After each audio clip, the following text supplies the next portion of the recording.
Ripped from the headlines, where are they now? It was a killing spree that began in 2002. The D.C. snipers terrorized areas surrounding our nation's capital. Before they made national headlines, those same two men were in Tucson, connected to a homicide at a local golf course. News 4 Tucson's Lupita Murillo covered the story then and has been digging deeper into some new developments.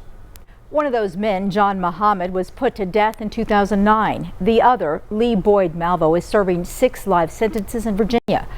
Malvo was never prosecuted for killing Tucsonan Jerry Taylor 20 years ago. And here's why. From the very beginning, it was a whodunit. We had no idea who shot him. Retired Tucson Police Detective Ben Jimenez shared never-before-viewed crime scene pictures with News 4 Tucson. The golf course where the 60-year-old grandfather was shot. The only evidence left, Taylor's wallet, golf bag, and hat. Months went by. Tucson police had nothing until the two were arrested and charged with killing 10 people in the D.C. area.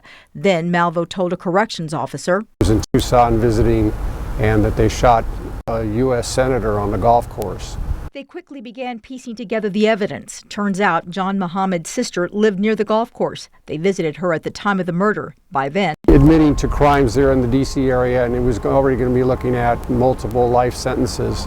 So Malvo's attorneys and Pima County Attorney's Office and Tucson Police came up with an agreement. They wouldn't prosecute him for the murder of Jerry Taylor. He would be able to tell us exactly what happened and admit to the crime here. They also consulted the family. They wanted to know what happened to their loved one, and we didn't have any answers for them. Rick Unklesby, now retired, was the prosecutor. He says by sending Detective Jimenez to D.C., we felt that giving the family these answers and giving them whatever closure they could get out of that was the best justice that we could give them.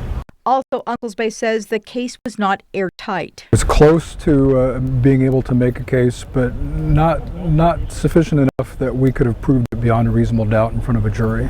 We made several attempts to reach out to the family of Jerry Taylor, and they declined to comment.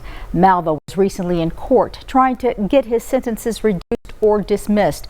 Malvo's lawyers argue that a 2012 U.S. Supreme Court ruling found mandatory life sentences without parole for juvenile offenders violate the 8th Amendment and are unconstitutional. Digging deeper, Lupita Murillo, News 4 Tucson.